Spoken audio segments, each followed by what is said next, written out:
할렐루야. 하나님 살아계십니다.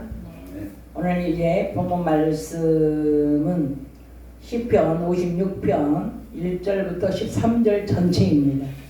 그 제목은 나의 눈물을 주의 병에 담으소서. 다윗이 흐르는 눈물이 얼마나 많은지 자기 눈물을 주의 병에 담아달라고 이렇게 호소를 했습니다. 이 시는 다윗이 블레셋을 피하여 있을 때 성소에서 멀리 떨어져 예배할 수 없어가지고 이제 그 상황을 울지도 못하는 비둘기에 비해서 이렇게 침묵의 비둘기의 처량함을 비유하며 기록한 시입니다. 비둘기라는 뜻은 이스라엘의 공동체를 말합니다. 사무엘상 21장에 보면 다윗이 자기를 죽이려는 사울을 피하여 가던 중 원수의 나라인 블레셋의 가드까지 이제 가게 됐는데, 그곳에서 다윗이 골리앗을 쳐 죽인 것을 그 부하들이 보고 기억을 해가지고 이 사람은 골리앗을 쳐 죽인 사람이 아니냐, 그래가지고 이 사람은 잡아 죽여야 된다고 이렇게 가드 왕에게 말을 했습니다. 근데 이 가드 왕 앞에서 다윗이 미친 척을 막 하면서 침을 흘리고 막 이렇게 해가지고 살아남아서 또 도망을 또 치게 되었습니다. 그래서 이렇게 다윗은 이렇게 피해가면서 위기에 몰려서 두려움에 이렇게 이 시를 쓴 것입니다. 사울은 다윗이 골리앗을 이제 죽인 이후부터 다윗이 자기 왕권을 넘어다보는 것으로 알고 시기를 돼가지고 다윗을 잡아 죽이려고 평생을 서두른 다윗을 쫓다가 인생을 마친 사람입니다. 다윗은 자기 결백을 취하겠지만 사울은 믿지 않았습니다. 다윗은 사울을 패다니면서도 믿음을 잃지 않고 두려움과 위기 속에서 하나님을 굳게 의지하며 구원의 확신을 가지면서 신앙을 하나님께 잘 드러내고 있습니다. 그 이제 1절에서 2절의 내용을 보면은 그 다윗의 원수의 사람들이 교만해가지고 다윗이 이렇게 하나님께 아뢰는 것을 볼 수가 있습니다. 다윗의 그 원수의 사람들이 교만해가지고 다윗을 삼키려고, 그래서 1절에서 2절 보면은 다윗을 삼키려고, 삼킨다는 것은 사람들이 마치 피해 줄여가지고 그 짐승들처럼 그렇게 이성을 잃고 다윗을 잡아 죽이려는 그런 모습을 이렇게 삼킨다고 표현을 했습니다. 그럼 다윗을 종일 공격하며 이제 압제하며 괴롭혔다는 것입니다. 그래서 3절 4절을 보면은 다윗은 자신을 삼키기 위해서 달려드는 대적을 두려워하긴 했지만 어떻게 했어요? 하나님을 더 의지하고 나약한 자신의 모습을 하나님께 지속적으로 고백하며 하나님의 도움을 구했습니다. 내가 하나님을 의지하고 그 말씀을 찬송했다는 고백입니다.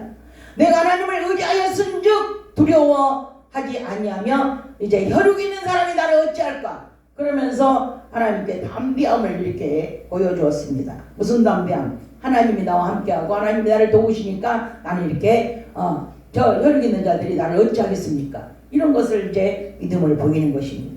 인간적인 방법으로 어떤 사람이나 위기가 오면 하나님을 찾지 아니하고 이렇게 하나님을 찾는 다윗입니다. 그래서 사람을 찾아가 봤자 더 위기가 더 심해지고 더 위험이 더 따를 뿐입니다. 그 다윗은 그것을 알기 때문에 그런 위기나 어떤 사건이나 문제가 오면 항상 다윗은 하나님을 먼저 찾고 하나님을 찬송하고 하나님께 기도하고 이렇게 해서 항상 응답을 받았습니다. 그러나 하나님은 이제 다윗은 하나님을 기쁘시게 하기 위해서 어떻게 했어요? 죽음의 경계까지 가면서도 어떻게 해서 두려움에 떨며 도망을 다니면서도 이제 오직 하나님께 기도하며 찬송을 했습니다. 아멘. 그래서 본문 말씀 중에 하나님을 의지한다는 말이 6번이나 나옵니다. 짧은 그 내용 중에 하나님을 의지하오며 주님을 의지하오며 이런 말들이 6번이나 이렇게 나오는 것입니다. 3절에 주를 의지하고, 또 4절에 2번이나 또 주를 의지한다는 말이 나오고, 10절에 2번이나 나오고, 11절에 하나님을 의지한다는 말이 또 나옵니다. 그래서 다윗이 고백한 말이 6번이나 나온다는 것입니다.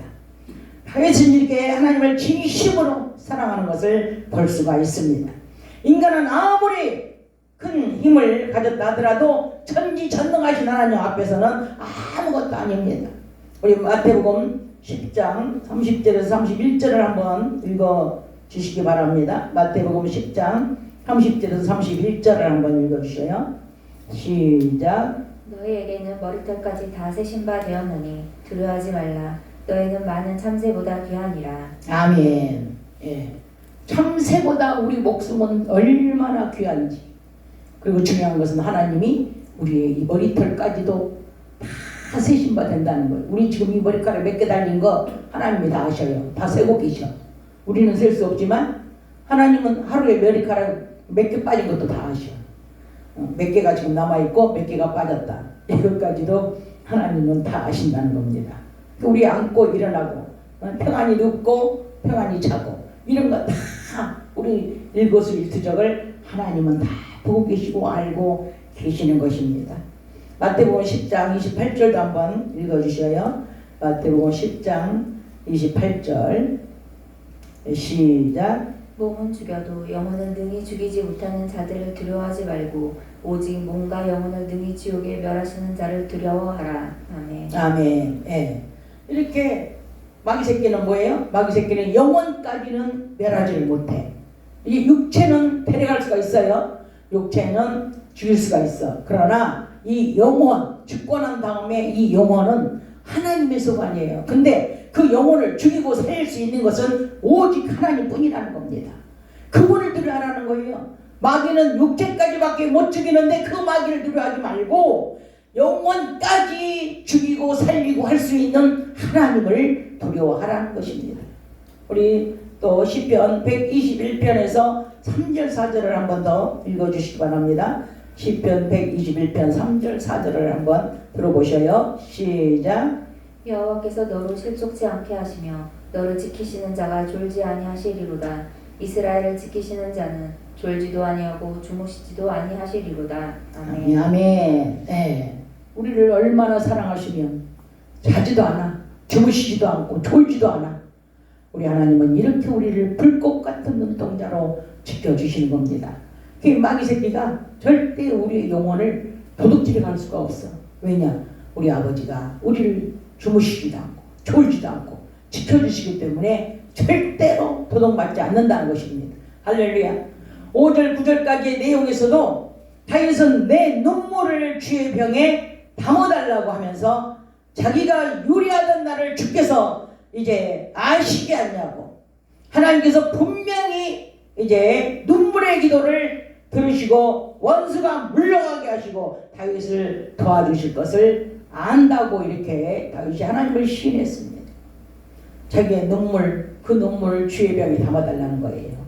그리고 자기가 얼마나 그 사울에게 도망치고 가드 왕에게서 또 도망치고 이렇게 도망치며 유리방황하는 그 모습을 하나님이 다 계시지 않았느냐.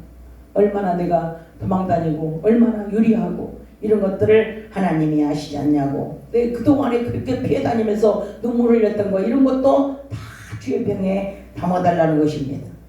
10절에서 13절에 보니까 구원에 대한 확신을 가지며 그랬어. 구원에 대한 확신을 가지며 하나님을 찬송하며 그리고 하나님께 감사제를 드렸다고 말씀하셨습니다.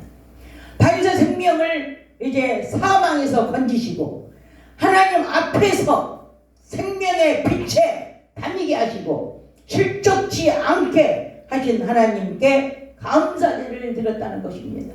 이 감사제 내용이 바로 그런 거예요. 실족지 않게 하시고 또 생명의 빛에 다니게 하시고 그리고 다윗의 생명을 사망에서 건져 주신 것에 대한 감사제를 하나님께 드렸습니다. 이게 마귀 새끼는 사람들에게 두려움을 갖다 줍니다. 두려우면 마음이 약해져요. 두려움은 이성을 잃어버리게 돼 있어. 두려우면 뭐라도 다 줄 것 같죠. 왜? 무서우니까 얼른 해방하려고, 두려움에서 해방하려고. 상대가 두려우면 어떻게 해요? 나보다 더 위치가 더 강한 사람한테 위협을 당하잖아요. 예를 들어서 뭐 내가 어린데 나보다 더 훨씬 어른이 너 죽여버릴 거야. 응? 너 말 안 들으면 죽여버릴 거야. 이렇게 하면 어떻게 해요? 막 뭐든지 다 하겠습니다. 살려만 주십시오. 막 이러잖아요. 이게 바로 두려움을 면치 못하는 겁니다. 그런데 다윗은 어떻게 해요? 다윗은 얼마나 생명까지 위협을 받아가면서 도망치면서 그렇게 살면서도 사람을 물론 마음으로는 두려워요. 마음으로는 두려운데 그렇지 않고 하나님을 의지하면서 그 두려움을 하나님께 아뢰는 겁니다. 두렵다고. 그러면서 하나님을 의지했더니 이제 하나님께서 그 기도를 이렇게 들으시고 도와주시는 것을 다윗이 느꼈다는 겁니다. 아멘. 우리도 기도하면은 하나님께서 도와주시는 거 느낄 수 있죠. 이게 갑자기 두려움이 싹 사라지면서 평안을 주실 때 그때 하나님이 우리를 돕는다는 것을 우리가 느낄 수가 있는 것입니다. 아멘. 그래서 이제 그 순간에도 다윗은 그 순간에도 하나님을 생각하고 하나님을 의지하고 하나님께 기도했습니다. 하나님을 이제 의지하고 기도하니까 담대함이 다윗이 생깁니다. 우리가 무서울 때 기도하면 담대함 생기잖아요. 어디 갈 때 무섭잖아요. 막 캄캄한 길 가다가 두려움이 막 오잖아요. 저 사람이 나를 어떻게 하려나. 막 그러면 벌써 적이 올 때 막 기도하잖아요. 하나님 도와주세요. 저 사람 무서워요. 하나님 도와주세요. 그러면 어떻게 해요? 하나님 평강이 다 오면서 편안한 마음을 주시잖아요. 그래야 우리 하나님이 나를 도와주실 거야. 저 사람이 나를 어떻게 할 거야. 우리 하나님이 다 계시는데. 그래서 이런 마음이 다 생기면서 안정을 찾을 수가 있지 않습니까? 그래서 우리는 믿는 사람들에게는 기도가 무기입니다. 기도가. 그래서 이제 기도하니까 사악한 무리들이 물러가고 생명을 엿보고 발자취를 엿보았던 무리들도 하나님 앞에서는 피할 수가 없게 되었습니다. 다윗의 눈물병에 담아달라고 기도한 결과가 하나님의 도와주시는 것을 알게 되었다는 것입니다. 다윗은 이제 사울의 위기에서 블레셋 왕 위기에서 이제 압살롬의 위기에서도 하나님께서 도우심으로 인하여 이제 하나님을 믿고 하나님께 찬양을 했다는 것입니다. 아멘. 다윗은요, 중요한 것은 다윗은 그 무서운 위기 속에서도 그 두려움 속에서도 하나님을 항상 찬양을 해서 하나님을. 그래서 여기에도 이렇게 찬송한다는 말이 2번이나 나와 있습니다. 아멘. 다윗이 눈물을 흘리며 기도할 때 하나님께서 들으셨습니다. 우리가 기도할 때 들으시고 응답해 주십니다. 천하 모든 만물을 움직이고 하나님의 마음을 움직일 수 있는 것이 바로 기도라는 거예요. 그래서 우리는 그 무기를 늘 사용해야 됩니다. 녹슬지 않도록. 그래서 기도하는 자에게 하나님께서 모든 일을 담대하게 할 수 있는 능력을 주시는 것입니다. 우리의 현실도 어떤 사건도 위기가 올 수 있습니다. 그러나 다윗처럼 하나님을 의지하고 기도했던 것처럼 하나님께 의지하고 기도하면 그리고 또 찬송하면 이제 하나님의 도우심이 나타납니다. 할렐루야. 마귀 새끼의 괴계를 속지 마시고 하나님만 의지하고 하나님만 찬송하고 하나님께 기도하시기를 주 예수 그리스도 이름으로 축복하고 축원합니다. 아멘. 그래서 오늘 이 시간에 다시 한번 이 말씀을 생각하면서 기도하겠습니다. 주여